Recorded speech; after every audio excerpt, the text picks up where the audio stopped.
beaucoup de gens pensent que la réussite dépend uniquement de la chance.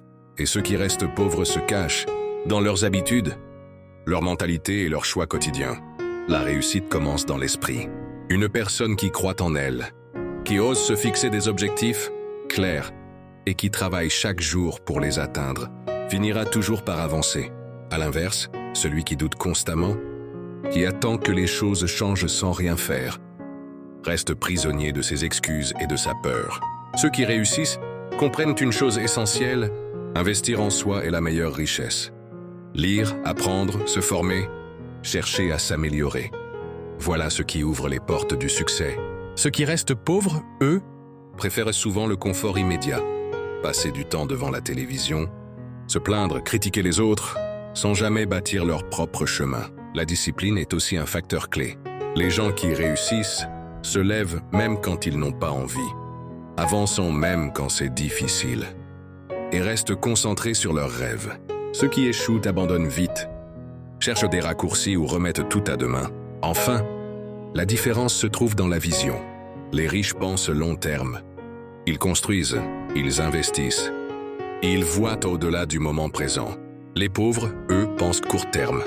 Ils dépensent tout pour paraître, sans jamais préparer l'avenir. En vérité, chacun a la possibilité de réussir. Mais seuls ceux qui acceptent de changer leurs habitudes, de travailler sur eux-mêmes et de persévérer finissent par transformer leur vie.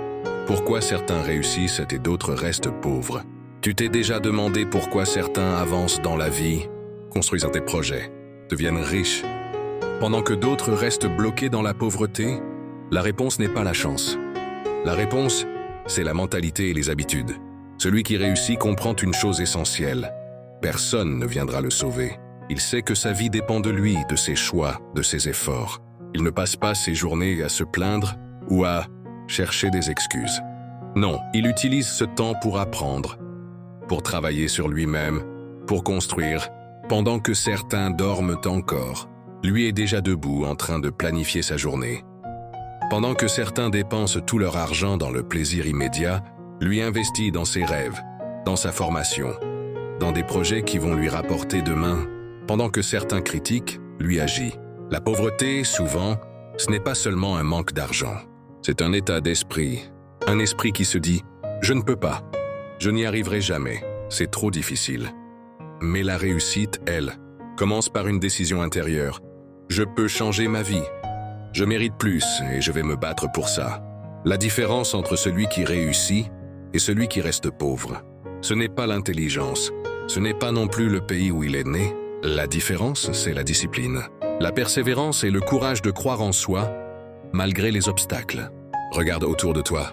Ceux qui avancent, ce ne sont pas forcément les plus forts ou les plus intelligents, ce sont ceux qui n'abandonnent pas, ceux qui tombent 10 fois et se relèvent 11 fois, ceux qui osent là où les autres hésitent. Alors retiens bien ceci.